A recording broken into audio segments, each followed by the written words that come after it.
Welcome, Quincy. We're very Hi. glad that you're willing to talk to us about Black Pete.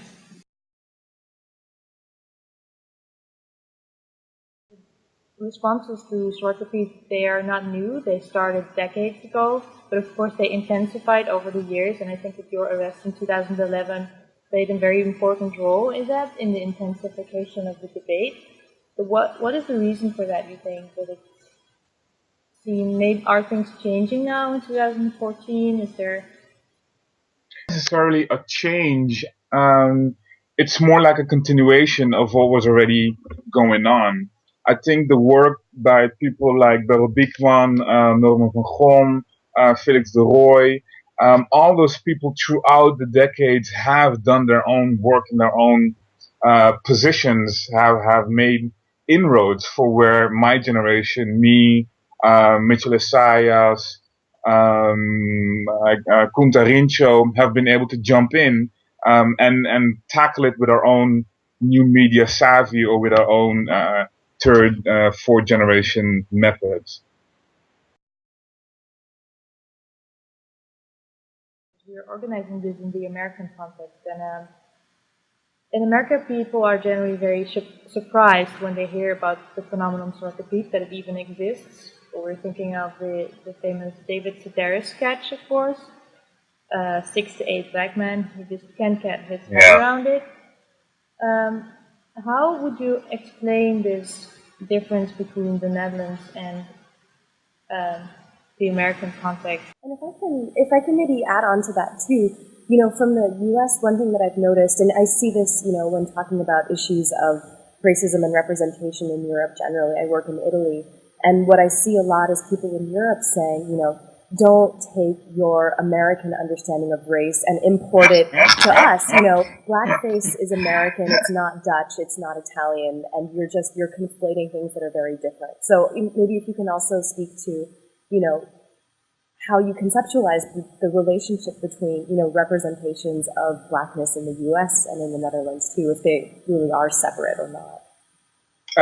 They're not. I think what's really interesting is that in 2009, the Netherlands celebrated 400 years of contact with the US, literal physical contact. So if you're talking about the exchange of people, you're also talking about the exchange of language, exchange of representation, exchange of images and of culture. When looking at the Dutch context, the Netherlands always points to the fact that slavery didn't take place on its soil. Europe was able to push slavery away while only reaping the benefits.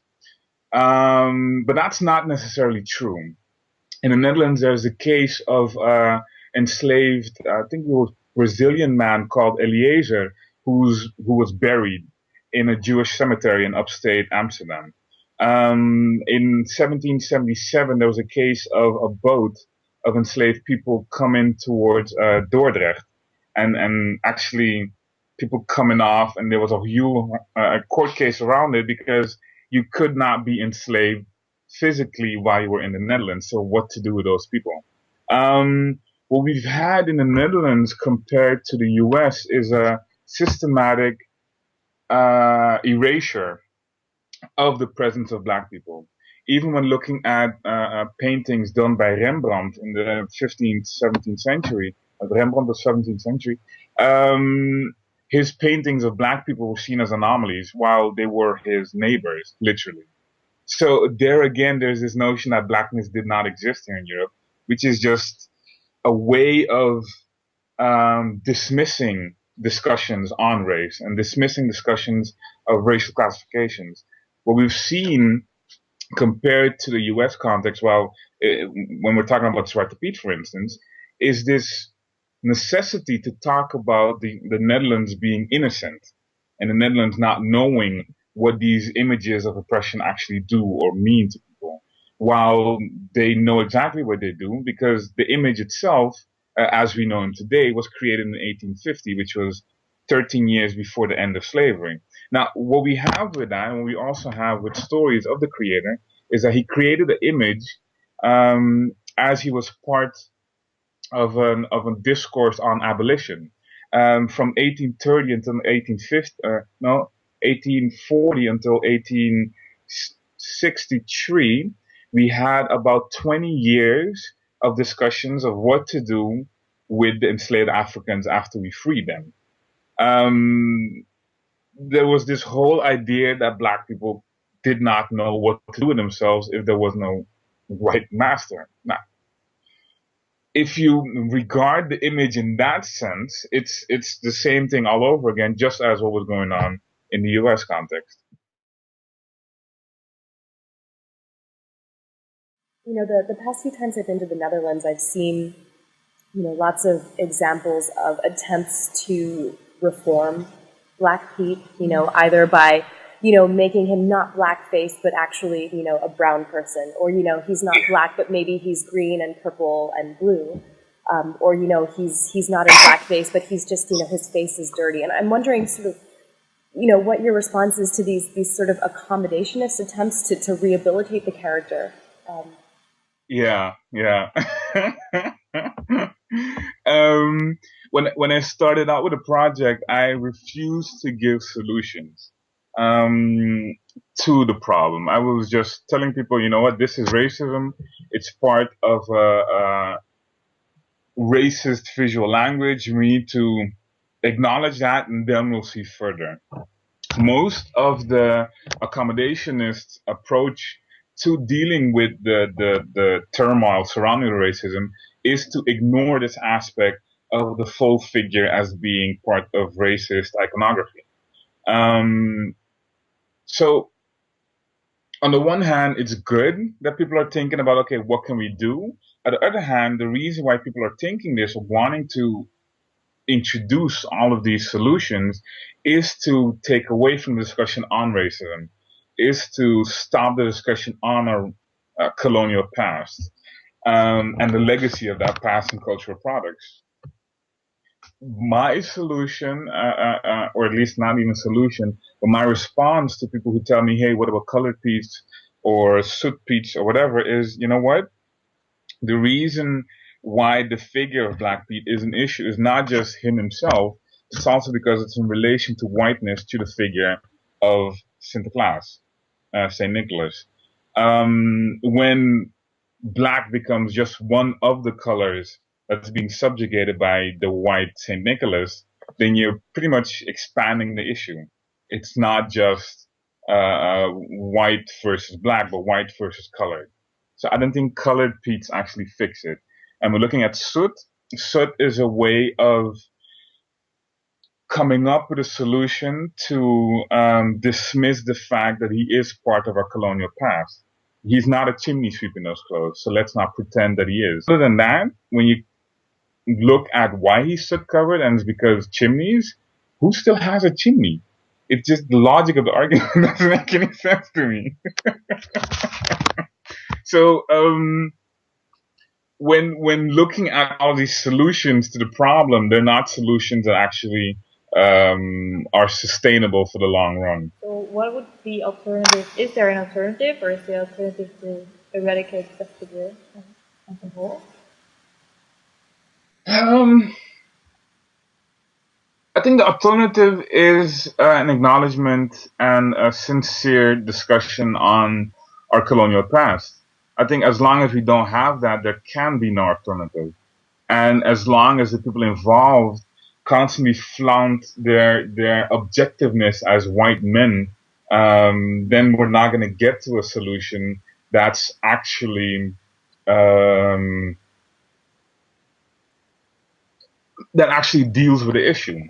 Then it's just a solution to shut up the dissidents, and that's what we're getting right now.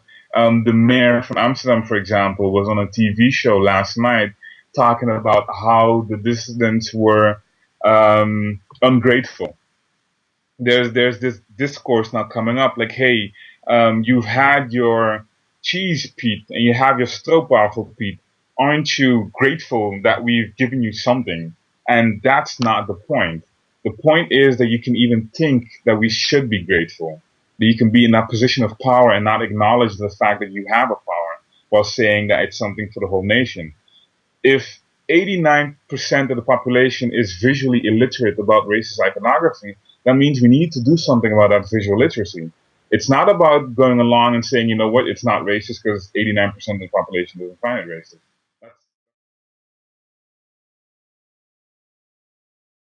The concept of race and racism in the Netherlands, there is this progressive self-image of a tolerant nation where racism is not that much of an issue. Well, that's very different in the US, where race I think from the 60s onwards is a very important concept. And in the Netherlands, that's different, maybe because race was not that much a part of the 60s in itself, where more gender and generation were the key issues. Is there a need to think of race in the Netherlands now, or how do you see that? I think that's when looking at the 60s and when looking at emancipation movements, that race didn't play a role in the Netherlands is not necessarily true. I think here again, when looking at, for instance, the uprising of the 30th of May in 1969 in Curacao, we see that a clear component of the reason why the black Curacao, the Afro-Curacao population rose up was because they were getting paid less for the same work as the white Dutch people were getting. What the Netherlands did in response to that was send down military force to quash the uprising.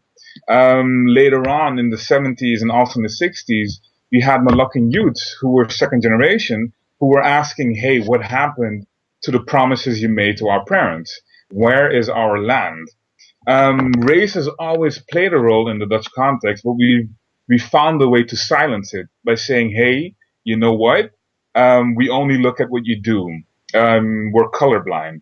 And there's this whole colorblind ideology that we've imprinted on ourselves after the Second World War because we don't want to make the same mistakes. But the point being, the moment when you become colorblind, you also take away the tools with which to talk about oppression, which is racially based. And in the Netherlands, we have oppression which is racially based. There was an article a couple of days ago, or I think a week ago, where it was literally brought out that white schools were siphoning off and pushing away the parts of their school where migrant kids or kids of migrants, third, fourth generation, were going to make the school all white. You have this understanding of what it means to be black. You have this understanding of what it means to have blackness surrounding you. And we, in the Dutch context, constantly try to negate that we have this understanding. And we also constantly try to make things as white as possible. When looking at a discourse on Black Pete, for instance, what we're seeing right now is that a lot of white people, white Dutch people, men and women of a certain intellectual class, are trying to rise above and appear to be the ones who are making the change, while erasing the work which has been done by people like Felix de Roy, Beryl Biekman, Roy Risti, Norman Vaughan, all of these people, generations and generations who've done stuff, but we're not seen as important because, hey, we weren't listening. But we'll listen to the white person who's saying it. And I think that's the way how we constantly take away race. Black people are an object of discussion and not subjects within that discussion. And I think what's been happening in the last couple of years, why that's been changing, is because my generation has found ways how to disturb that understanding. We have Twitter, we have Facebook, we have Tumblr. We have all of these tools at our disposal where we don't need gatekeepers to tell us, hey, we'll only talk about you and not with you. And by me literally invading public space with my t-shirt, I was messing up that disturbance of I'm just an object. No. If you want to understand what my shirt is about, you'd have to come to me and talk to me. And that's what troubled people, where they actually had to converse. It's become clear that, especially for you, that the issue of Black Pete goes way beyond this single holiday figure and that there's much more at stake. Yeah. Well, thanks for having me. I mean, it's really cool to see how this issue has become an international magnifying glass to look at. Okay, what's going on there? Because how is it possible 96 people were arrested, and a lot of people were arrested simply for being there and being of color?